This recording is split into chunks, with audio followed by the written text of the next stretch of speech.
आइए शुरुआत करते हैं रात 9 बजे की खबरों की। और आज इस प्राइम टाइम बुलेटिन में हमारा खास तवज्जो देश की स्वास्थ्य व्यवस्था पर रहेगा। आज़ादी के 80 साल होने आ रहे हैं। एक तरफ तो हम चांद और सूरज पर जाने की तैयारी कर रहे हैं, वहीं दूसरी तरफ हमारी स्वास्थ्य सेवाएं आज भी वैसी की वैसी लचर बनी हुई हैं। आज भी लगता है कि हमारे देश में इंसानी जान की जैसे कोई कीमत ही नहीं है। जो अस्पताल जान बचाने के लिए होते हैं, वहां का हाल सिस्टम को शर्मसार कर रहा है। एनडीटीवी संवाददाताओं की तरफ से फाइल की गई अस्पतालों की संवेदनहीनता और लापरवाही की एक या दो नहीं, कई अहम कहानियां आज हम आपके सामने रखने वाले हैं, जिन्हें देखकर आप भी सोचने पर मजबूर होंगे कि हमारे अस्पताल, हमारे डॉक्टर और हमारा सिस्टम आज भी कितना अपाहिज है। सबसे पहले आपके सामने ये 3 तस्वीरें हैं। इन 3 तस्वीरों को ध्यान से देखिए। इनमें 2 अस्पताल यूपी के हैं, अयोध्या और बदायूं का, और एक अस्पताल की कहानी मध्य प्रदेश के महू की है। इंदौर में एक कुत्ता अस्पताल में घुसकर एक बच्चे की लाश को ले जाता है। ये कहानी महू की है। अयोध्या में अस्पताल की संवेदनहीनता ने एक महिला को सड़क के किनारे डिलीवरी करने के लिए मजबूर कर दिया। और बदायूं के सरकारी अस्पताल में सिर्फ 15 घंटे में 4 नवजात शिशुओं की मौत हो जाती है। बदायूं में जिला अस्पताल स्पेशल न्यूबॉर्न केयर यूनिट वाली में ये सब क्यों हुआ, जहां पर एसएनसीयू यूनिट में, इसको हम विस्तार से आगे आपको दिखाते हैं।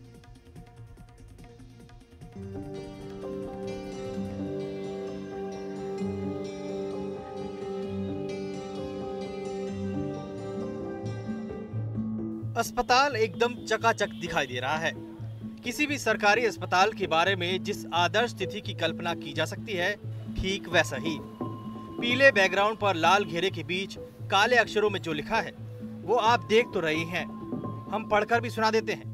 नाम है 100 शैय्या मातृ एवं शिशु चिकित्सालय बदायूं। लेकिन इसी अस्पताल में सिर्फ 15 घंटे का कालखंड 4 बच्चों के लिए काल बन गया। 3 परिवारों की खुशियां तबाह हो गई, उम्मीदें टूट गई, 3 माओं की कोख उजड़ गई। जिले के दातागंज के मोहल्ला परा में रहने वाले धर्मपाल ने 5 जून को इसी अस्पताल में अपनी पत्नी प्रेमलता को भर्ती कराया। प्रीमैच्योर डिलीवरी हुई, बच्चे का वजन कम था, डॉक्टरों ने उसे एसएनसीयू में भर्ती कर दिया। समरेर कस्बे के विपिन की पत्नी रेनू ने 4 जून को जुड़वा बच्चों को जन्म दिया। दोनों कमजोर थे, उन्हें भी 5 जून को इसी अस्पताल के एसएनसीयू में भर्ती किया गया। कादर चौक में रहने वाली तराना के नवजात को सांस लेने में समस्या हुई तो 5 जून को उसे इसी अस्पताल में भर्ती कराया गया। घर वालों ने बच्चों को आयुष्मान बनाने के लिए अस्पताल में दाखिला कराया, लेकिन चारों में से कोई जिंदा वापस नहीं आया। इनमें से किसी को वेंटिलेटर की जरूरत थी तो किसी को फेफड़े तक ऑक्सीजन पहुंचाने वाले सीपैप की, लेकिन अस्पताल में इन दोनों में से कुछ नहीं था। 2 बच्चे हमारे पास जुड़वा बच्चे थे, जो कि एक 1100 ग्राम का और एक 1300 ग्राम का, और दोनों ही बच्चे प्रीमैच्योर थे, लगभग 7.5 महीने के। तो इनको वेंटिलेटर की आवश्यकता थी और इनको रेफ़र के लिए कल ही बता दिया गया था, लेकिन ये लोग रेफ़र ना ले जाके बच्चों को यहीं रखे हुए थे। उन्होंने अपनी अनुमति नहीं दी हमें रेफ़र ले जाने की, और चूँकि हमारे पास ना वेंटिलेटर की सुविधा है ना सीपैप की, तो बच्चे मतलब दुर्भाग्यवश कितने बच्चे नहीं बच सके। देखिए, जुड़वा वाले बच्चे हैं, उनमें से एक बच्चा रात में ही एक्सपायर हो गया था और एक बच्चा दिन में। क्योंकि दोनों ही बच्चे सीरियस थे, उनके साथ जो उनके परिजन थे वो उपस्थित नहीं थे, तो बच्चे वो लेके नहीं जा पाए। और एक बच्चा जो कि काफ़ी दिक्कत में था, वो भी कम दिनों का था और उसकी सांस में दिक्कत हो रही थी, उसको भी रेफर एडवाइस किया हुआ था हम लोगों ने, लेकिन वो भी लेके नहीं गए। तो कुल मिला के अगर रात से हम देखें तो मॉर्निंग शिफ्ट और नाइट शिफ्ट मिला के 3 बच्चे एक्सपायर हुए। डॉक्टर संदीप वार्ष्णेय बदायूं के मातृ एवं शिशु अस्पताल के एसएनसीयू प्रभारी हैं। 3 बच्चों की मौत की बात तो वो खुद मान रहे हैं। ये भी मान रहे हैं कि अस्पताल में वेंटिलेटर और सीपैप नहीं थे, मतलब होते तो जिंदगी की उम्मीद में अस्पताल लाए गए मासूमों की घुट घुट कर, तड़प तड़प कर मौत न होती। इस मामले में सीएमओ डॉक्टर रामेश्वर मिश्रा से भी संपर्क किया गया, लेकिन उन्होंने बोलने से इनकार कर दिया। बदायूं के जिला महिला अस्पताल में बने एसएनसीयू वार्ड में 12 घंटे के भीतर 4 बच्चों की मौत हो गई। इसमें 2 बच्चे जुड़वा पैदा हुए थे। उसके बाद उन्हें बदायूं के महिला अस्पताल में बने एसएनसी वार्ड में भर्ती कराया गया था, जहां उन्हें वेंटिलेटर की आवश्यकता थी, लेकिन यहाँ वेंटिलेटर की व्यवस्था न होने की वजह से उनकी मौत हो गई। जब यहाँ प्रभारी डॉक्टर संदीप वासने से बात की गई तो उन्होंने बताया कि बच्चों की हालत ज्यादा क्रिटिकल थी, जिसकी वजह से उन्हें रेफर किया जाना था, लेकिन परिवार के लोग उन्हें लेकर नहीं गए और उनकी मौत हो गई। इस वक्त हम मौजूद हैं महिला अस्पताल में बने एसएनसी वार्ड के बाहर। यहाँ आपको बता दें कि यहाँ 12 बच्चों को भर्ती करने की व्यवस्था की गई है, लेकिन यहाँ संसाधनों का अभाव है। संसाधनों का अभाव होने की वजह से आए दिन बच्चों की मौत होती है। बच्चों की मौत को लेकर स्वास्थ्य विभाग के जिम्मेदार कुछ भी कहने से बच रहे हैं, तो जिला प्रशासन ने भी इस मामले में कोई संज्ञान नहीं लिया है। बताया जाता है कि एसेंशियल वार्ड में इससे पहले भी कई बच्चों की मौत हो चुकी है, लेकिन मामले दबते रहे, सरकार अनजान रही और लापरवाही बदस्तूर चलती रही। हमने जब मातृ एवं शिशु अस्पताल के एसएनसीयू के बारे में और गहराई से पड़ताल की तो और भी चौंकाने वाली बातें सामने आई। अस्पताल के एसएनसीयू में 12 वार्मर बेड हैं, जिन पर कई बार 15 से 18 बच्चों को एडजस्ट करना पड़ता है। वेंटिलेटर नहीं है, इसलिए बच्चों को रेफर करना पड़ता है। डॉक्टर इस बार भी बच्चों को रेफर करना चाहते थे, लेकिन घर वालों को शायद लगा हो कि मौत कहीं एक अस्पताल से दूसरे अस्पताल पहुंचने में ही न हो जाए, इसलिए कलेजे पर पत्थर रखकर इलाज करवाते रहे और वेंटिलेटर की कमी 4 मासूमों की जिंदगी निकल गई। ये तब हुआ जब केंद्र से लेकर यूपी सरकार तक स्वास्थ्य सेवाओं के लिए पानी की तरह पैसा खर्च किया जा रहा है। केंद्र सरकार ने साल 2025-26 के लिए स्वास्थ्य और परिवार कल्याण पर लगभग 1 लाख करोड़ रुपए का बजट और यूपी सरकार ने 50,550 करोड़ का बजट तय किया है। मतलब साफ है कि कमी पैसे की नहीं, प्लानिंग की है, जो अगर ठीक से की गई होती तो शायद बदायूं के इस अस्पताल में 4 बच्चों की यूं मौत न होती। Bureau report, NDTV India.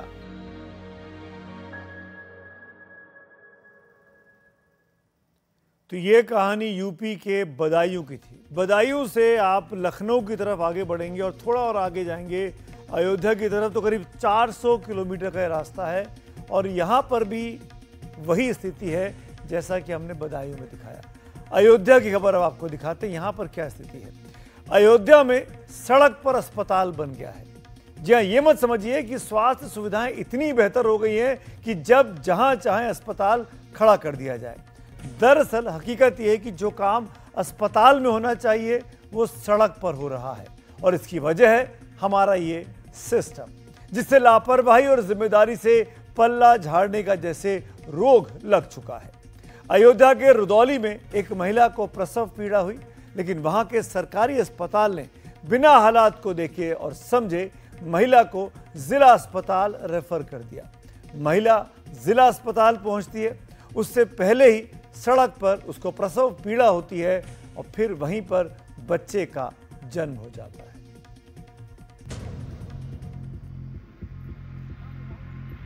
ये वीडियो शनिवार को अयोध्या से निकला और देखते ही देखते सिस्टम की धज्जियां उड़ाने लगा। एक महिला सड़क के किनारे पड़ी हुई है, आसपास कुछ कपड़े लत्ते पड़े हैं और सड़क किनारे पटरे पर एक ट्रे में गुदड़ी का लाल हाथ पांव मार रहा है। बच जाए तो मां बच्चे की किस्मत, वरना सिस्टम तो है ही।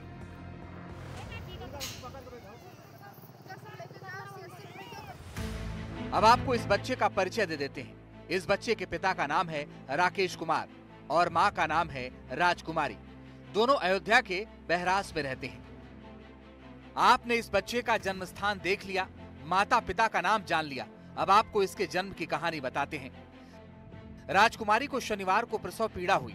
इसके बाद वो अपने पति के साथ रुदौली के सामुदायिक स्वास्थ्य केंद्र यानी सीएचसी पहुंची। आरोप है कि अस्पताल में मौजूद महिला डॉक्टर अंजू जायसवाल ने राजकुमारी का ब्लड टेस्ट कराने को कहा। रिपोर्ट आने के बाद डॉक्टर ने महिला को बिना देखे जिला अस्पताल रेफर कर दिया, जो महिला प्रसव पीड़ा से गुजर रही थी। उसके लिए एम्बुलेंस तक का इंतजाम नहीं किया गया। राजकुमारी करीब पौने 2 घंटे तक गाड़ी का इंतजार करती रही। किसी तरह गाड़ी का इंतजाम हुआ तो जिला अस्पताल रवाना हुई, लेकिन गाड़ी सीएचसी से करीब 500 मीटर ही आगे बढ़ी थी कि प्रसव पीड़ा तेज हो गई। इसके बाद साथ में मौजूद परिवार की महिलाओं ने उसे सड़क किनारे एक पेड़ की छांव में बैठाया। तब तक खेतों में काम कर रही दूसरी महिलाएं भी पहुंच गईं और सड़क के किनारे ही साड़ी की ओट में डिलीवरी करा दी गई। जो वहाँ पे डॉक्टर थी अंजू जायसवाल, उन्होंने उसको सीधे रेफ़र कर दिया जिला चिकित्सालय के लिए। अगर वो अपने यहाँ उसको एडमिट करके कुछ इलाज करती तो उसकी हालत बेहतर रहती। थोड़ा ही दूर आगे चलने पर उसको प्रसव पीड़ा और हुई, तो साथ में जो महिलाएं थी उन्होंने अपनी साड़ी को घेर करके पेड़ के नीचे बच्चे को जन्म दिया। डिलीवरी के बाद महिला नवजात शिशु के साथ 2 घंटे तक सड़क किनारे पड़ी रही। बाद में महिला और बच्चे की स्थिति सामान्य होने पर परिजन दोनों को लेकर फिर से रुदौली सीएचसी पहुंचे, जहां उन्हें भर्ती कर इलाज शुरू किया गया। जब ये मामला उछला तो जिले में आम लोगों के लिए मेडिकल सुविधाएं देखने वाले हाकिम हरकत में आए। किरकिरी हो चुकी थी, इसलिए डैमेज कंट्रोल के लिए एक्शन शुरू हो गया। इसकी केवल जांच देखी गई जिसमें हीमोग्लोबिन कम बताया गया और पर एब्डोमिनल एग्जामिनेशन किए बगैर, बाकी एग्जामिनेशन किए बगैर या और कोई भी प्राथमिक उपचार दिए बगैर उसे रेफर कर दिया गया। यदि ऐसा वो ना करती तो ये रोड पर डिलीवरी ना होती। उन्हें तत्काल प्रभाव से उनका स्थानांतरण किया जा रहा है और जांच बैठाई जा रही है। इस बीच बीजेपी के विधायक रामचंद्र यादव ने रुदौली के सीएचसी अस्पताल पहुंचकर महिला का हालचाल जाना और आर्थिक मदद की। लेकिन सवाल ये है कि क्या ग्रामीण इलाकों में रहना गुनाह है? ये सवाल हम क्यों पूछ रहे हैं? ये ग्रामीण इलाकों से इलाज कराने के लिए अयोध्या पहुंचे मरीजों के घर वालों से सुनिए। वहाँ जो है रात में दिक्कत आ जाती है, रात में डॉक्टर सो जाते हैं जो है, इसलिए वहाँ पे चेकअप वगैरह नहीं हो पाता है। मान लीजिए रात में कोई अगर ज़्यादा हालत जो है गंभीर हो गई मरीज की, तो वहाँ पे इतनी सुविधा नहीं है जितना जो है यहाँ जिले अस्पताल में सुविधा है। नहीं, वहाँ ज़्यादा गए ही नहीं हम, क्योंकि वहाँ कोई इलाज सही से होता ही नहीं है वहाँ, तो क्या मतलब है वहाँ जाने का हमारा। क्या कह रहे थे? वहाँ बेहतर इलाज ना होने के कारण हम लोग यहाँ चले आते हैं, क्योंकि वहाँ इलाज तो कोई है ही नहीं, समझ लीजिए। पार्टी चाहे कोई हो, सरकार चाहे किसी पार्टी की हो, नेता चाहे किसी दल का हो, गांव तक सुविधाएं पहुंचाने का दावा सब करते हैं, लेकिन ये दावे जमीन पर क्यों नहीं उतरते? सवाल ये कि सुविधाएं पहुंचती क्यों नहीं? सिस्टम में आखिर वो कौन सा छेद है जिससे सारी सुविधाएं रास्ते में बह जाती हैं? जहाँ पे प्रदेश में इतना शिक्षा पे, चिकित्सा पे बजट खर्चा किया जा रहा है, किसी को दवा की कमी ना हो ये सरकार चाहती है, वहीं पे कुछ डॉक्टर ये इस तरह की गंदी हरकतें भी कर रहे हैं। हालांकि मामले का संज्ञान जैसे ही जिला प्रशासन और सीएमओ को आया, तुरंत उन्होंने उस डॉक्टर को उस हॉस्पिटल से हटाते हुए और दूसरे अस्पताल में अटैच कर दिया है। अयोध्या से प्रमोद श्रीवास्तव, एनडीटीवी इंडिया। देखा आपने किस हाल तक जनता त्रस्त है और सिस्टम लचर का लचर बना हुआ है। अयोध्या में इलाज नहीं मिला तो सड़क के किनारे डिलीवरी करवानी पड़ी। बदायूं में हमने देखा कि अस्पताल में वेंटिलेटर नहीं थे तो 4 नवजात बच्चों की मौत हो गई।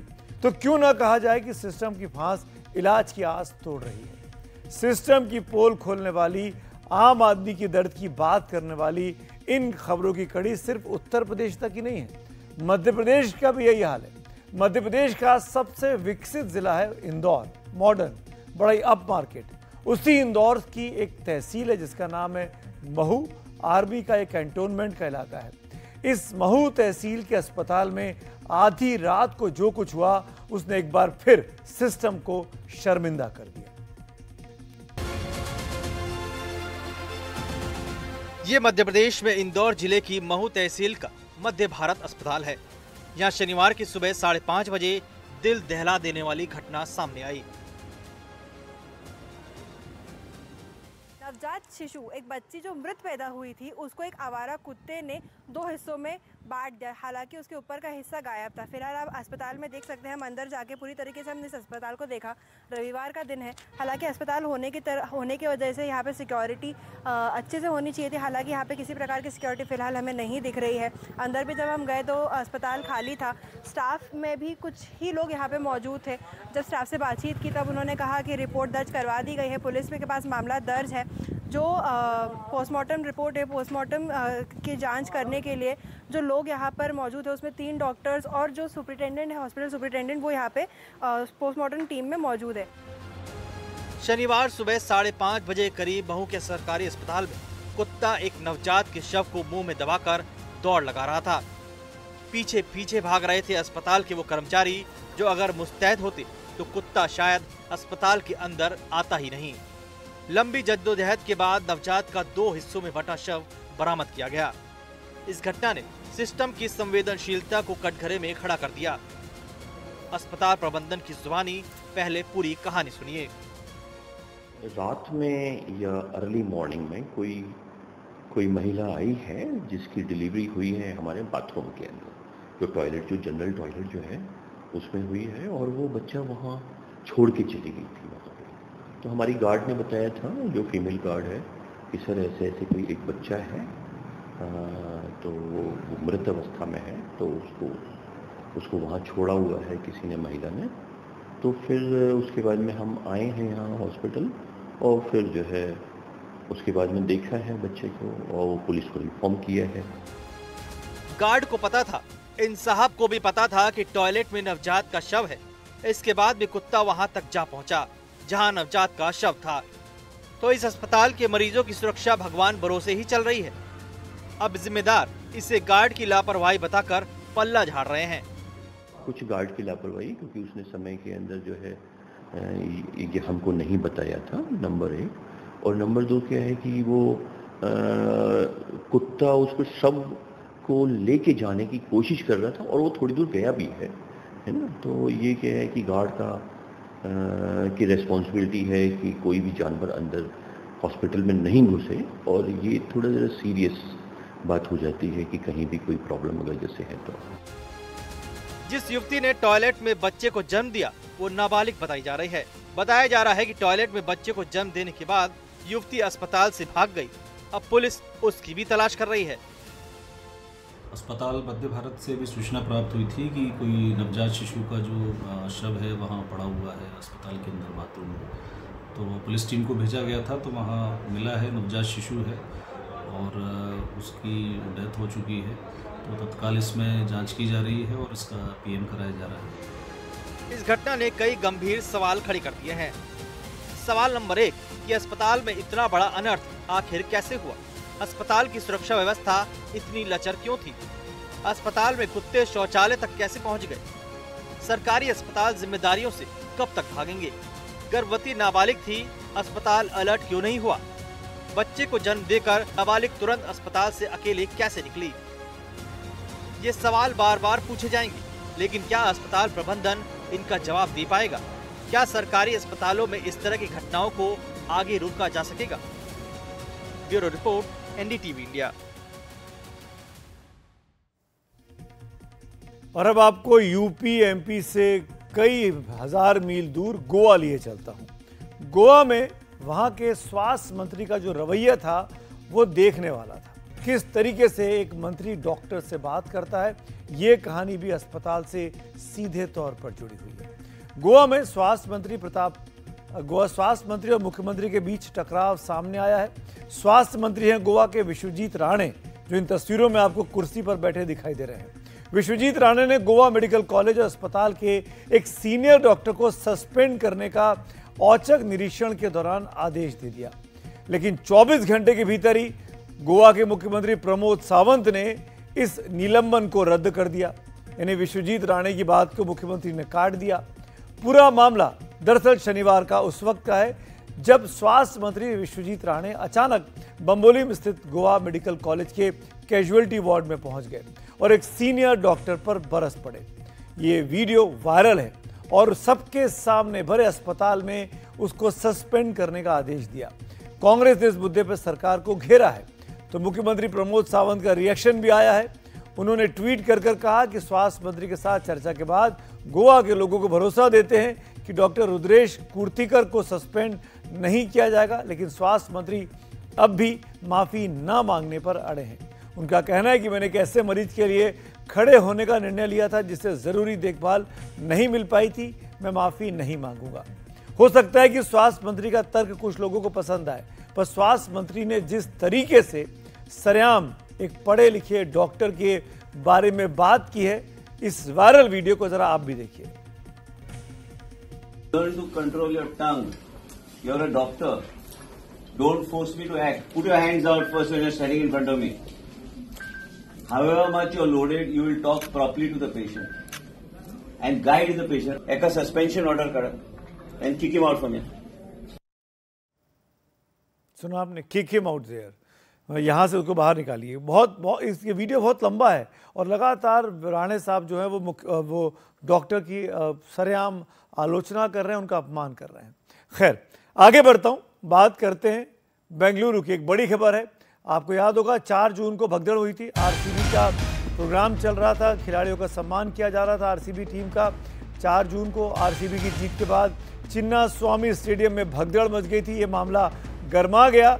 11 लोगों की 4 तारीख को मौत हुई थी और 64 लोग इस भगदड़ में घायल हुए थे। स्टेडियम में कार्यक्रम से पहले आरसीबी की टीम को कर्नाटक विधानसभा यानी विधान सौध में सम्मानित किया गया था और यहाँ भी बहुत भारी भीड़ जमा हुई थी, वो तस्वीरें भी हमने आपको दिखाई थी। इस बीच विधान सौध में सुधा में हुए कार्यक्रम से पहले पुलिस की लिखी एक चिट्ठी एनडीटीवी के पास है, जिसमें साफ तौर पर लिखा है कि लोगों की भारी भीड़ उमड़ सकती है, इसीलिए विधान सौध में जो कार्यक्रम होना है वहां लोगों का प्रवेश सीमित रखा जाए, कंट्रोल रखा जाए। विधान सौध में आरसीबी की टीम को मुख्यमंत्री सिद्धारमैया ने सम्मानित किया था। राज्यपाल थावरचंद गहलोत भी वहां मौजूद थे। विधान सौध में तैनात पुलिस कर्मियों ने लिखित में कहा था कि लोगों की भारी भीड़ सुरक्षा के लिए खतरा बन सकती है, क्योंकि विधान सौध की सुरक्षा विंग में पुलिस कर्मियों की कमी रहती है। ये सिफारिश की गई कि विधान सौध में पुलिस के लिए सभी ऑनलाइन और ऑफलाइन पास को पूरी तरह सीमित रखा जाए। ये भी कहा गया कि स्टाफ को अपने परिवारों को लाने के लिए मना किया जाए। विधान सौध की सुरक्षा में लगे पुलिस कर्मियों ने कहा कि कार्यक्रम के पहले सुरक्षा के लिहाज से विधान सौध के आसपास सीसीटीवी लगाए जाने जरूरी हैं। यानी कुल मिलाकर एक दूसरे पे टोपी ट्रांसफर का काम चल रहा है। पहले सरकार मना करती रही, फिर अगले दिन कार्रवाई की तो कुछ पुलिस वालों पे कार्रवाई कर दी और अब पुलिस वालों की चिट्ठी सामने आ गई है, जिसमें वो कह रहे हैं कि हम इतनी बड़ी भीड़ को कंट्रोल नहीं कर सकते, इसको लिमिट किया जाए। और अब जवाबदेही पॉलिटिकल लीडरशिप की हो जाती है। मेरे साथ मेरे सहयोगी निहाल किदवई जुड़ गए इस पर बातचीत करने के लिए। निहाल, क्या ये टोपी ट्रांसफर का खेल नहीं है? सरकार कह रही है कि पुलिस की जिम्मेदारी है, पुलिस कह रही है कि हमने पहले ही हाथ खड़े कर दिए थे, आपने हमको उस दिन भी दिखाया था, बताया था, पुलिस ने मना कर दिया था कि हमको कंट्रोल नहीं कर सकते। तो क्या ये सिद्धारमैया साहब अपनी जान बचाने की कोशिश नहीं कर रहे हैं? सीधे तौर पर मुख्यमंत्री सिद्धरमैया, उप मुख्यमंत्री डीके शिव कुमार और गृह मंत्री कर्नाटक के जी परमेश्वरा ये अपने आप को बचाने की कोशिश कर रहे हैं। इसके अलावा ये कुछ भी नहीं है। पुलिस कमिश्नर ने साफ कर दिया था कि विक्ट्री परेड नहीं निकाला जा सकता है, बहुत ज़्यादा क्राउड है और इसको हम कंट्रोल नहीं कर सकते हैं। 48 घंटे का वक्त चाहिए बैरिकेडिंग और प्रॉपर सुरक्षा व्यवस्था करने के लिए। अब जो डीसीपी विधानसभा का एक पत्र सामने आया है, वो एक तरह से देखिए औपचारिक पत्र है, लेकिन एक बात तय है कि विधानसभा के अंदर एंट्री बहुत ही सीमित होती है। वो बड़ा मामला नहीं है। मामला ये है कि विधानसभा के सामने हाई कोर्ट है और बीच में जो बैरिकेड है, जो गेट बना हुआ है, वो ट्रांसपेरेंट है, यानी कि लोहे के छड़ का बना हुआ है। और ऐसे में वहाँ पर जिस तरह से भीड़ जमा हुई, जिस तरह से भगदड़ के हालात वहाँ पर भी बने, वहाँ से चिन्ना स्वामी स्टेडियम 1 से 1.25 किलोमीटर की दूरी पे है।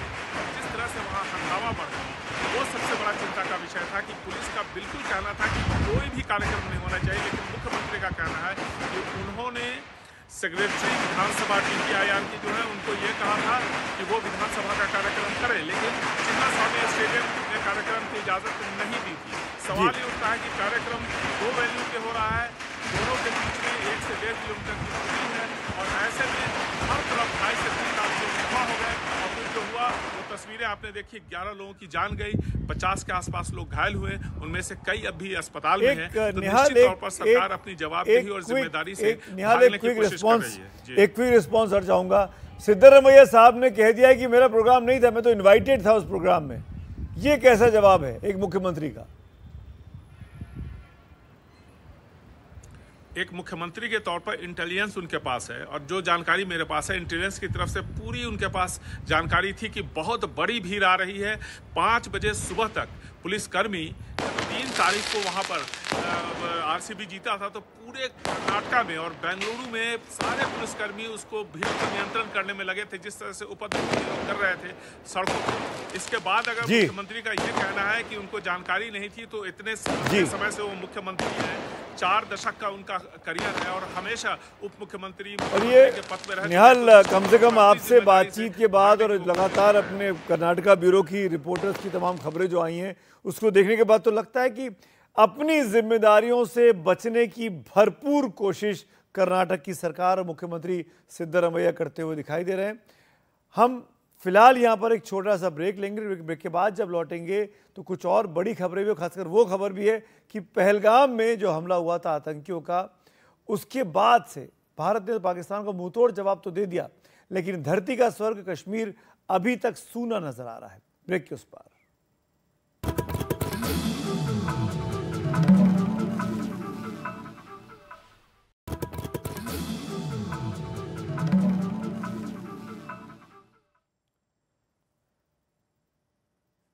एक बार फिर आप सबका स्वागत है। 22 अप्रैल का वो खौफनाक दिन जिसने पूरे देश को झकझोर कर रख दिया था। पहलगाम में हुए आतंकी हमले में एक के बाद एक भारत ने, आपको याद होगा उस वक्त 26 लोगों की मौत हो गई थी उस आतंकी हमले में। उसके बाद भारत ने पाकिस्तान को मुंहतोड़ जवाब दिया, ऑपरेशन सिंदूर हुआ, लेकिन धरती का स्वर्ग कश्मीर अब कुछ सूना सा, इस टूरिस्ट मौसम में सूना सूना सा नजर आ रहा है। एक ऐसी जमीन जहां पर्यटकों का तांता लगा रहता था, आज सूनी है। वहां के स्थानीय लोगों के ऊपर बेरोजगारी का खतरा मंडराने लगा है। ये रिपोर्ट आपको जरूर देखनी चाहिए। खाली खाली घोड़े और टट्टू और उनकी टूटती उम्मीदें, कब लौटेगी धरती के स्वर्ग में रौनक। पहलगाम में आतंकवादी हमले के बाद टूरिज्म ठप है। हजारों लोग रोजगार के संकट का सामना कर रहे हैं। जो तस्वीरें आ रही हैं वो चिंता में डालने वाली हैं। पहलगाम में घोड़े वालों को रोज 2 करोड़ रुपए का घाटा हो रहा है। सैलानियों को घोड़ों की सैर कराने वाले 12,000 लोगों के परिवार भुखमरी की कगार पर हैं। ये महज दावे नहीं है, ये पहलगाम का दर्द है। पहलगाम में 6,000 घोड़े हैं, लेकिन जब से आतंकी हमला हुआ है अधिकतर को काम ही नहीं मिल रहा है। मैं इसी समय हूँ एसोसिएशन के प्रेसिडेंट रईस के साथ। रईस, क्या है इस समय स्थिति, घाटा कितना हो रहा है एक दिन में? जी देखिए, यहाँ पे करीबन 6,000 घोड़े हैं जो घोड़ों के ऊपर अपनी फैमिली चलाता है।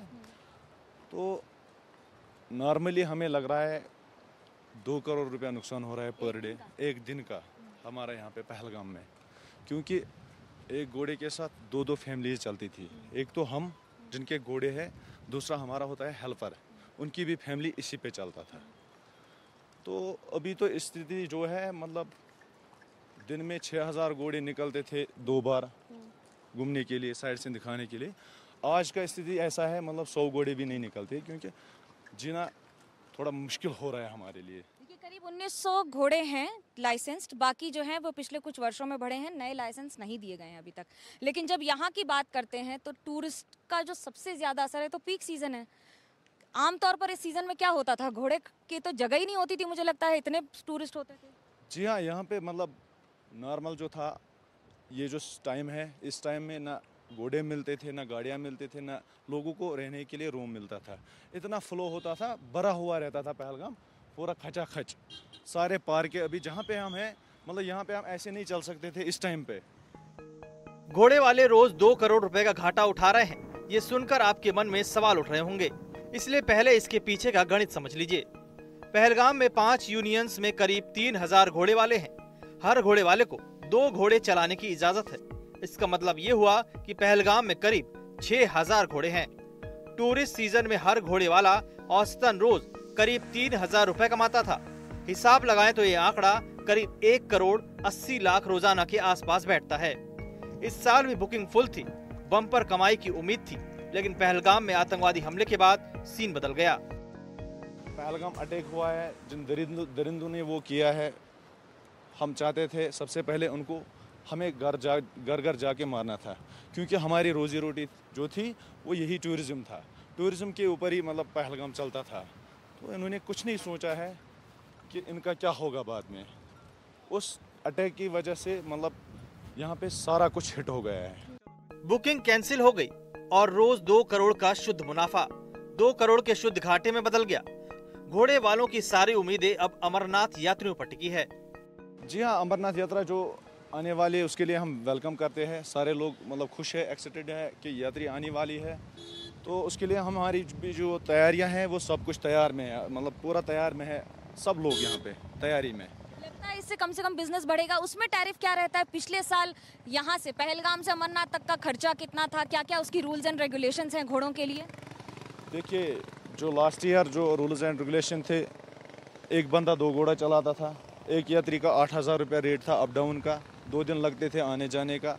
और कोई जाता था बाल्टल से उतरता था ड्रॉपिंग के लिए 4500 रुपया गवर्नमेंट ने रेट रखी थी।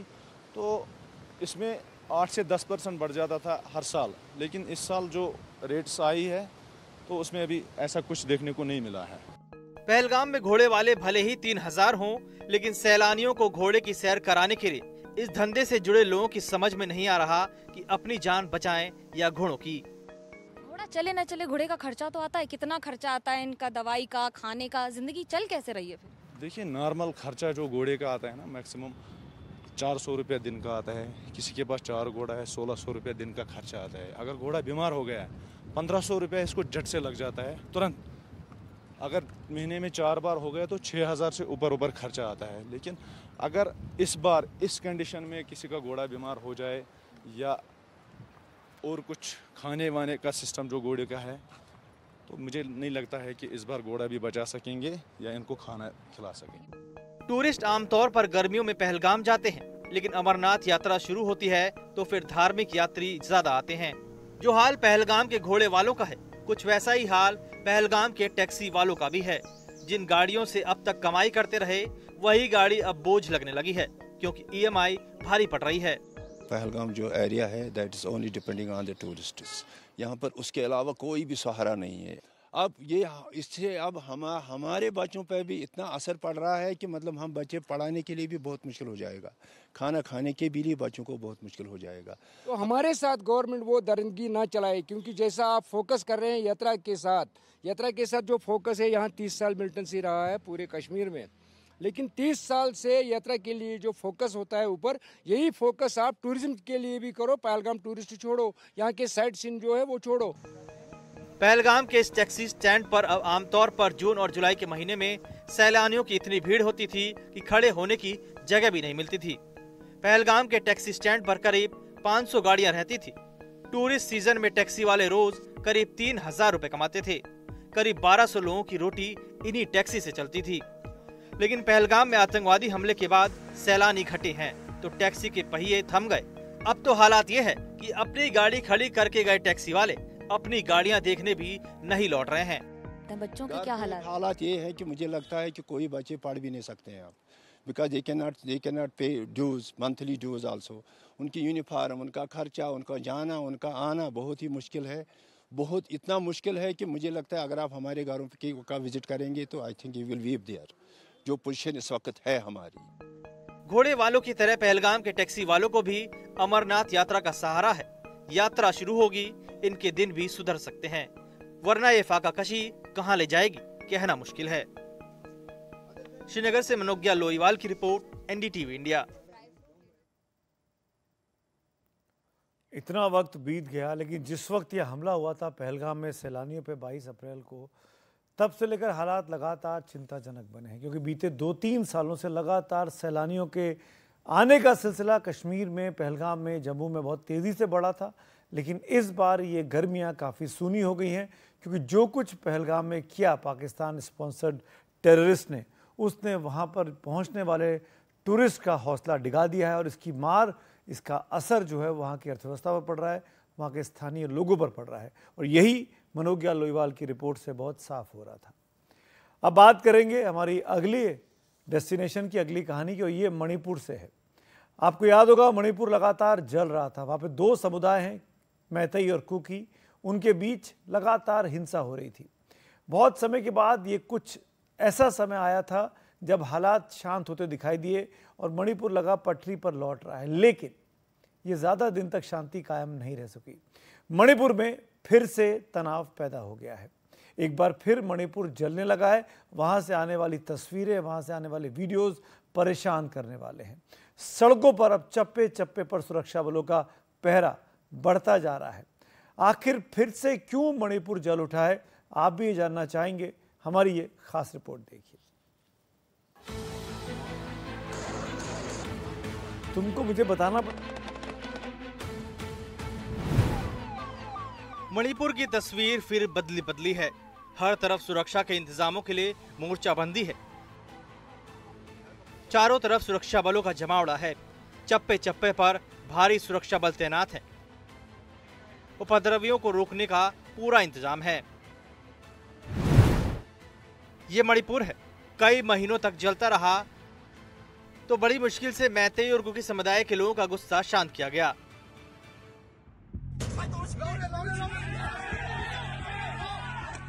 लेकिन एक बार फिर मैतेई समुदाय भड़क उठा है। शनिवार की रात कुछ उपद्रवियों ने सड़कों पर कोहराम मचा दिया। कोहराम ऐसा कि हर तरफ हड़कंप मच गया। किसी ने पुलिस की गाड़ियां फूंक डाली तो किसी ने बसों को आग के हवाले कर दिया। कहीं गाड़ियों में तोड़फोड़ की गई तो कभी पुलिस को आगे बढ़ने से रोका गया। उपद्रवियों ने उन पर भारी पथराव कर दिया। फिर क्यों जल उठा मणिपुर? क्यों गुस्से में मैतेई समुदाय? तस्वीर मणिपुर की राजधानी इम्फाल की है। यह हालात तब पैदा हो गए जब मैतेई संगठन अरामबाई तेंगोल के एक नेता को गिरफ्तार किया गया। ये खबर मैतेई समाज के लोगों में आग की तरह फैल गई। उसके बाद इम्फाल के कुछ हिस्सों में जोरदार प्रदर्शन शुरू हो गए। मैतेई समुदाय के लोगों का कहना है कि गिरफ्तार किए गए नेता का नाम या उनके खिलाफ आरोपों के बारे में कोई आधिकारिक जानकारी नहीं दी गई है और उन्हें छोड़ने की मांग कर रहे हैं। फिलहाल हालात बद से बदतर है। इम्फाल में चारों तरफ टेंशन ही टेंशन है। सुरक्षा के मद्देनजर इलाके में इंटरनेट भी 5 दिन के लिए बंद कर दिया गया है।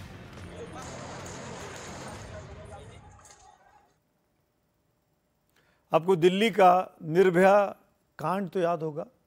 आज इतने सालों के बाद, करीब 12-13 साल बीत गए हैं, आज भी राजधानी दिल्ली में बच्चियां, महिलाएं, लड़कियां कतई भी सुरक्षित महसूस नहीं कर रही हैं। एक और ऐसी घटना दिखाते हैं जिसने दिल्ली को दहला दिया है। देश की राजधानी दिल्ली बच्चियों के लिए क्या सुरक्षित नहीं बची है? ये सवाल हमें इसलिए पूछना पड़ रहा है क्योंकि एक 9 साल की बच्ची के साथ हैवानियत का मामला सामने आया है। नेहरू विहार में एक नाबालिग बच्ची की रेप के बाद हत्या कर दी गई। उसका शव सूटकेस में लहूलुहान हालात में मिला। हमारी ये रिपोर्ट देखिए।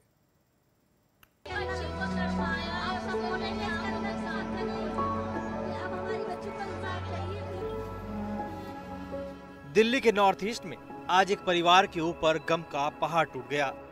नॉर्थ ईस्ट इलाके के दयालपुर में एक की नाबालिग लड़की के साथ पहले दुष्कर्म किया गया और उसके बाद लड़की की हत्या कर दी गई। आज ही 3 दिन से बीमार थी। आज ही नहा धो के तैयार हुई थी, कह रही थी पापा मैं ठीक हूँ। मेरी बच्ची इकलौती बच्ची थी मेरी।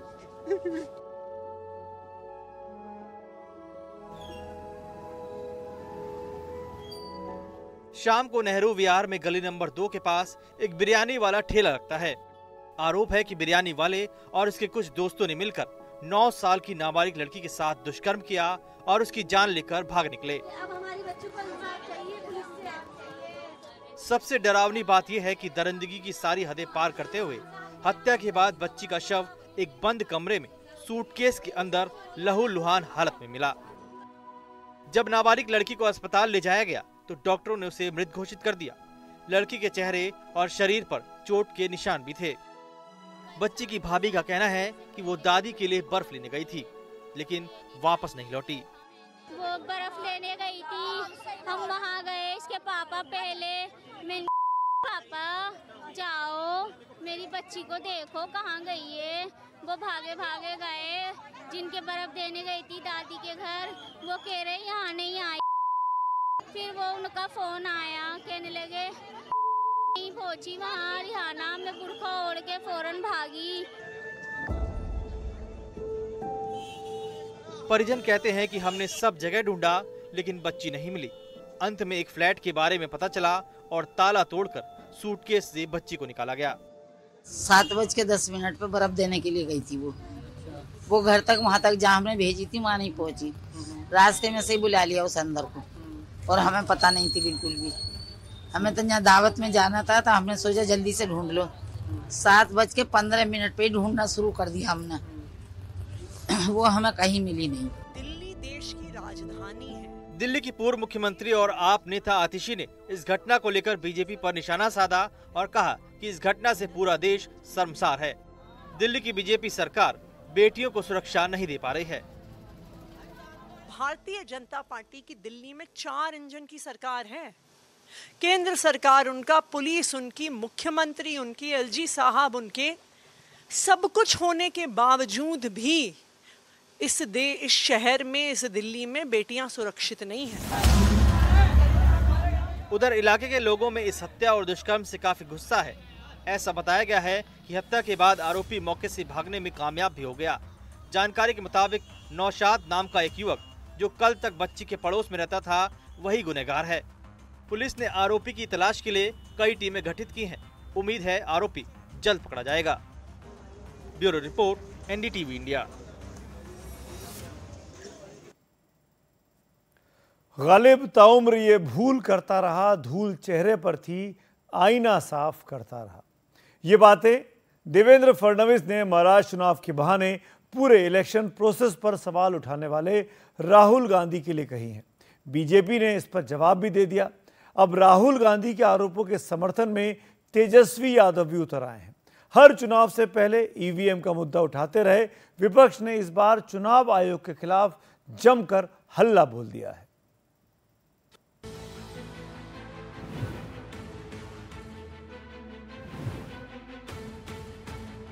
जब राहुल गांधी के मैच फिक्सिंग वाला लेख अखबारों में छपा तो महाराष्ट्र के सीएम देवेंद्र फडणवीस ने कहा कि लेख का जवाब लेख से ही देंगे। उनका जवाब चंद घंटे बाद छप भी गया, जिसमें उन्होंने कांग्रेस पर लोकतंत्र का अपमान करने का आरोप लगाया। फडणवीस ने लिखा कि एक बार हार स्वीकार कर आप आत्ममंथन करें कि कहां गलती हुई, जनता से जुड़ाव कहां कम पड़ गया और उसे कैसे सुधारा जाए, तो यह अधिक उचित रहेगा। वैसे तो इस लेख का जवाब अनदेखा करके देना ही बेहतर होता, लेकिन एक सिद्धांत है, अगर आप जनता को समझा नहीं सकते तो उन्हें उलझा दो। यही काम राहुल गांधी बार बार कर रहे हैं। देखिए, मैं राहुल जी को इतना ही कहना चाहूंगा कि ताउम्र राहुल जी आप यही गलती करते रहे, धूल चेहरे पर थी और आईना पूछते रहे। राहुल गांधी जी ने इलेक्शन कमीशन को सवाल पूछे और उसके जवाब इधर देवेंद्र फडणवीस देते हैं, तो इलेक्शन कमीशन ने उनको एज ए एडवोकेट अपॉइंट किया है कि यही एक सवाल सबसे पहले उपस्थित होता है। तथ्यों के साथ चर्चा हो सकती है, टीका टिप्पणी की कोई इसमें गुंजाइश नहीं। राहुल गांधी जी ने पूरे लेख में बीजेपी को या अन्य किसी लोगों को कहीं कोसा नहीं है, मगर बौखलाहट जो देवेंद्र फडणवीस के भीतर जो दिख रही है, इसका मतलब सीधा सीधा है कि चोर की दाढ़ी में तिनका, ये उसका मतलब और उसका अंदाज है। देवेंद्र फडणवीस ने अपने लेख में राहुल गांधी के स्टेप बाय स्टेप आरोपों का पॉइंट बाय पॉइंट जवाब दिया। पूरे विस्तार से समझाया है कि वोटर लिस्ट में नाम बढ़ने और शाम के 5 बजे के बाद वोटरों की तादाद को लेकर राहुल के आरोप कैसे गलत हैं। देवेंद्र फडणवीस का क्या संबंध है? वो आर्टिकल लिखे, ग्रंथ लिखे, गीता लिखे, हाँ बड़ी बड़ी किताब लिखे, कोई फायदा नहीं है। आपका कोई पढ़ने वाला नहीं है, आपके वो अंधभक्त पढ़ेगा ज्यादा से ज्यादा। राहुल गांधी की आर्टिकल पूरे देश ने पढ़ा है, जाना है, और राहुल जी क्या कहना चाहते हैं वो देश ने समझ लिया है। हमारे नेता माननीय मुख्यमंत्री जी ने राहुल गांधी का जो पूरा आरोप था, उन्होंने जो एक लेख लिखा था, उसका उत्तर उन्होंने आज दे दिया है। मुझे लगता है वो पर्याप्त है, और जसं माननीय देवेंद्रजींनी सांगितलं, लेखाचं उत्तर लेखानी, माननीय देवेंद्रजींनी याचं उत्तर दिलेलं आहे। पूरी उन्होंने इस बात के लिए अभी महाराष्ट्र और देश में सारी चीजें लोग जान चुके हैं। राहुल गांधी ने अपने लेख में महाराष्ट्र के नतीजों पर सवाल उठाकर बिहार में होने वाले चुनाव को लेकर भी शंका जाहिर की थी, जिसके बाद बिहार की सियासत भी सुलग रही है। चुनाव आयोग इलेक्शन की घोषणा करता है चुनाव की तारीखों का, उससे पहले बीजेपी की आईटी सेल को पता होता है कि चुनाव कब होना है। तो ये बात तो है, लेकिन इन सब पे हम लोगों की नजरें हैं। लेकिन इसमें तो जो कॉन्स्टिट्यूशनल इंस्टीट्यूशंस है उनको ईमानदारी से जो है चुनाव कराना चाहिए और अपने दायित्वों का निर्वहन करना चाहिए। आत्ममंथन नहीं करने की वजह से हर बार हार का ठीकरा, कभी चुनाव आयोग पे थोपना, कभी किसी फिक्सिंग पे थोपना, कभी ये बोलना कि भैया ईवीएम खराब है, ये अपने में दर्शाता है कि इन्होंने बिहार में भी हार मान ली है। परिणामों के बाद किया हार का ठीकरा पहले से ही किस पे फोड़ा जाए, उसकी भूमिका राहुल जी और इनके तमाम गठबंधन के दल बना रहे। राहुल के आरोपों पर चुनाव आयोग ने भी एक बार फिर जवाब दिया। आयोग कह रहा है कि राहुल ने ना कोई लिखित शिकायत की है, ना ही मिलने का वक्त मांगा है। जब टाइम मांगा गया इतनी बार इलेक्शन कमीशन से, टाइम क्यों नहीं मिला? उसमें तो जयराम रमेश जी ने ट्वीट भी किया कि हमें टाइम नहीं दिया जा रहा। क्यों? मतलब क्या इलेक्शन कमीशन का काम है कि इस तरह की बयानबाजी करे कि आप आइए और हम टाइम मांगे आप न दें? मैंने देखा राहुल गांधी मौसम वैज्ञानिक अब नए हो गए, हार के मौसम वैज्ञानिक, और वो अपने हार का जायजा उनको मिल चुका है। जनता एनडीए के साथ है तो मैच फिक्स भी जनता के साथ है। ईवीएम को लेकर शुरू हुई बहस अब सियासी आरोप प्रत्यारोप की जमीन पर तेजी से गर्माती जा रही है। राहुल गांधी के सवालों ने विपक्ष को एकजुट आवाज दी है, तो बीजेपी इसे लोकतंत्र खिलाफ एक संगठित नैरेटिव बता रही है। अब असल चुनौती है चुनाव आयोग की निष्पक्षता और चुनावी पारदर्शिता की साख को कायम रखने की।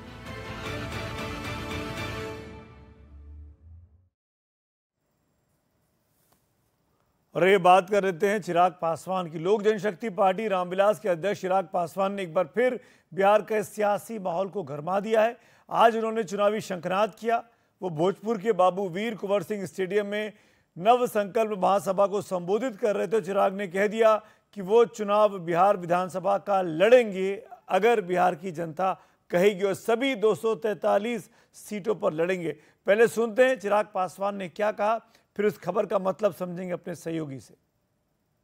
जैसा मैंने कहा कि लोक जनशक्ति पार्टी रामविलास और चिराग पासवान, जो लोग पूछते हैं कि आप कहां से चुनाव लड़ेंगे, मैं और मेरी पार्टी एनडीए गठबंधन को मजबूती देने के लिए बिहार की 243 सीटों पे एनडीए के प्रत्याशी को जीत दिलाने के लिए चिराग पासवान हर सीट पर चिराग पासवान बनकर चुनाव लड़ने का काम करेगा। तो क्या मतलब है चिराग पासवान के इस बयान का कि सभी 243 सीटों पर लड़ेंगे? ये उनका कोई आकलन है या किसी तरह की कोई प्यार भरी धमकी? मेरे साथ मेरे सहयोगी प्रभाकर जुड़ गए हैं, हमारे पटना के ब्यूरो चीफ। प्रभाकर, क्या मतलब है इस बयान का? सीट नेगोशिएट कर रहे हैं या धमका रहे हैं?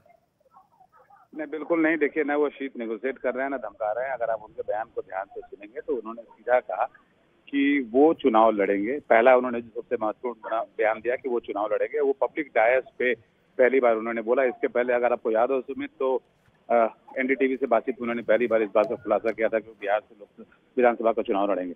जहां तक 243 सीटों की बात है, उस पर चिराग ये कह रहे हैं कि वो 243 सीटों पे एनडीए को मजबूत करेंगे, क्योंकि उन्हें पता है कि एनडीए के वो साथ लड़ना है। सीटों का अभी तक बंटवारा हुआ नहीं है, तो चिराग पासवान सीटों के बंटवारे के लिए दबाव जरूर बना रहे हैं। लेकिन ये जो है, इसे आप धमकी नहीं मान सकते।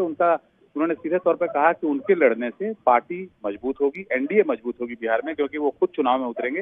इसलिए वो 243 सीटों पे एनडीए को मजबूत करने की स्थिति में होंगे, वही उन्होंने सीधे तौर पर कहा इस बात। जी चलिए प्रभाकर, जिस एनडीए के पास नरेंद्र मोदी और नीतीश कुमार जैसे चेहरे हों, उनको उसमें चिराग पासवान को लगता है कि वो लड़ेंगे तो एनडीए और मजबूत हो जाएगा। खैर, चिराग पासवान को शुभकामनाएं। लेकिन अभी मुझको दीजिए इजाजत। आज खबरों की खबर में रात 9 बजे के बुलेटिन मेरे साथ इतना ही। शुभ रात्रि।